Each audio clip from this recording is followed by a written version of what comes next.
Welcome back to Friday, March 10th, and we're continuing this conversation in the beginning of the 6th chapter of Matthew's Gospel, where Jesus is teaching still on the Sermon on the Mount, and he's talking about religiosity, outward appearances, how people present themselves. And we get to this word, I believe in the NRSV or in the KJV, it's interpreted as the idea is around don't be a hypocrite, right? N.T. Wright translates that as no play acting. Don't be a play actor. And that very word goes back to the Greek idea of how people represented characters on stage. Mm-hmm. And they would often just simply hold up a mask when they wanted to do a different character. When they wanted to switch characters, they take the mask away. So the idea is, what kind of mask are you showing to people? Are you showing them your real face? Or are you showing them a false face? In other words, don't play act. Yeah, two-faced. Yeah. That's we talk about somebody who's two-faced in our culture. What does that mean? It means that they're one person one time and another person another place. And this idea is so important because when you talk to folks who aren't in the church, and as we know, the number of people who classify themselves as none is growing, but yet the number of people who said they have an interest in spirituality is growing. But to come, when people, you're like, well, can you come worship with us? And they're like, well, everybody over there is a hypocrite. That's been an accusation leveled against the church since the church has been around. And so Jesus is trying to say this is a big danger for the church. And my response has always been when they say church is just full of hypocrites, and I say, yeah, we got room for a couple more, so come on and join us.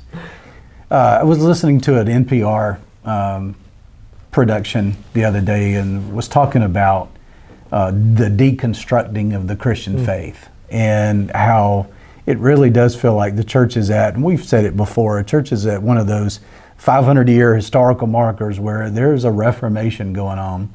And I think for me, one of the main ideas about this reformation that's going on is about the identity around hypocritical responses that the church makes. We've talked to one, if life is sacred and if an abortion is an important issue for us, then maybe the death penalty also ought to be an important issue as well. Maybe about the quality of life that we hold for people who can't fend for themselves should be important as well. And I think part of what happens here is that when we make Christianity into passing the test, or getting the quiz right, affirming right belief only. No, don't get me wrong, right belief matters. I think both of us would consider ourselves to be fairly orthodox people. Traditional orthodox people. So we value right belief. But if you just stop there, it's not really Christianity. Right. Because you can say I believe this, this, and this, and if it doesn't transform your life into the type of person who lives out that belief, it does no one any good, and most of all, you do yourself a great disservice. So what happens when people who say they follow Jesus, yet only follow Jesus a limited amount of time, or are the biggest jerks you've ever met when they're in the supermarket or on the roadway or at a little league game?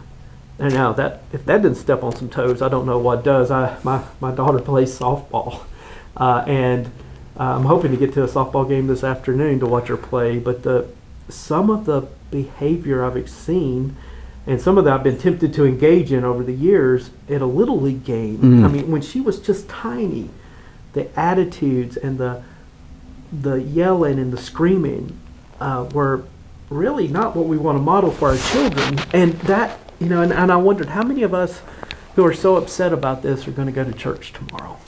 So you were talking earlier about ego and finding ourselves in this and our identity. I think even going to look at a simple example of how we respond at a ball game says so much more about us as parents. Right. It's really not about what the child is doing on the softball or baseball field. It's about the person and who we feel like they're supposed to be, and our defense of that. It's quite unnerving. Well, right, it is, and but who do we want to portray we are? Because we do get caught up in that. And this idea that we have a true self, but yet we cultivate often a false self. And you see this in social media in particular. And I think people call it, especially on a place like Facebook, Instagram. I see my kids are more on that. My wife's more on Facebook. It's you play your greatest hits, and people take it. Here's a picture of this wonderful meal I cooked, and everybody else is thinking, well, mine doesn't measure up, right? But we want people to. We're almost all have our own PR department where we're trying to put a certain image out there. And what do we want? We want likes. What else do we want? We want followers. What else we want? People to retweet. And that's where we get our affirmation from. But we're doing that often from a false self.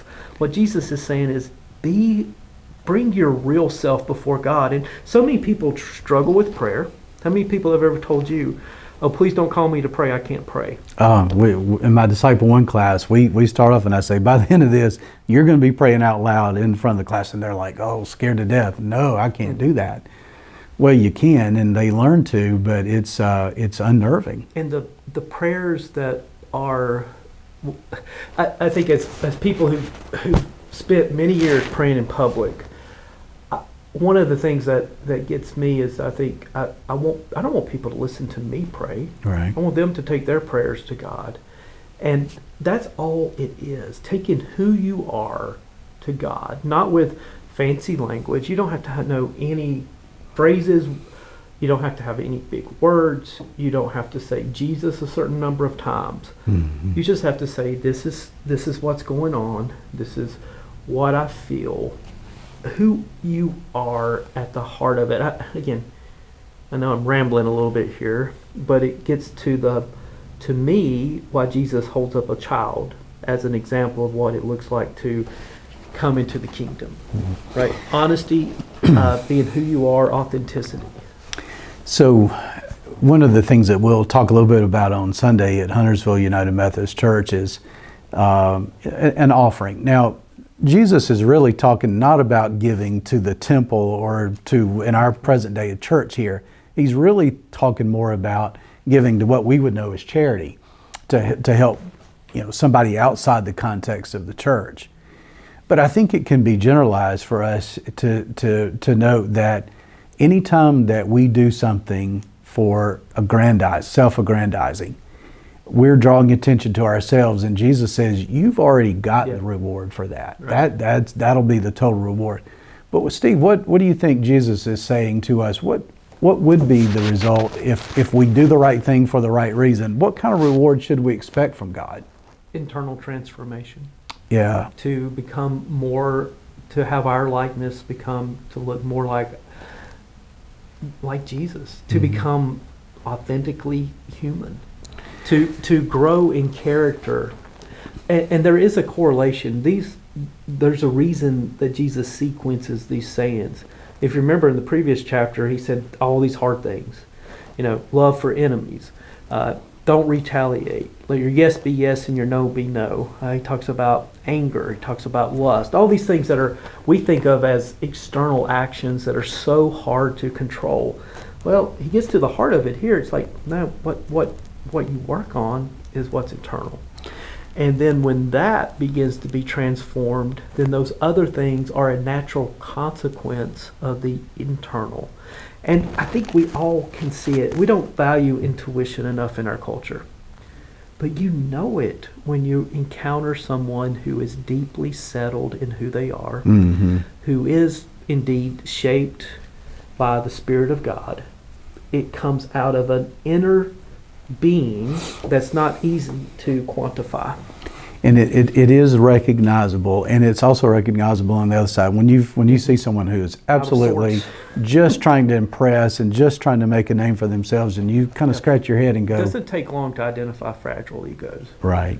And it doesn't take long for us, if we don't have to pay much attention to see those people who are not good internally, and I don't mean that as a judgment, but who are struggling with their internal understanding of who they are. Yeah. So at Huntersville United Methodist Church this Sunday, we will be talking about this passage, and I'm assuming you're doing the same thing at Denver this week. So my hope and prayer as you process this in anticipation of the sermon this week is, I guess we're all called, especially during the season of Lent, to a time of self-examination. That's what we often talk about. This period of preparation for Easter is all about. So maybe self-examine. Yeah. How are you doing with this? Right, and that this following Jesus is a constant act of becoming.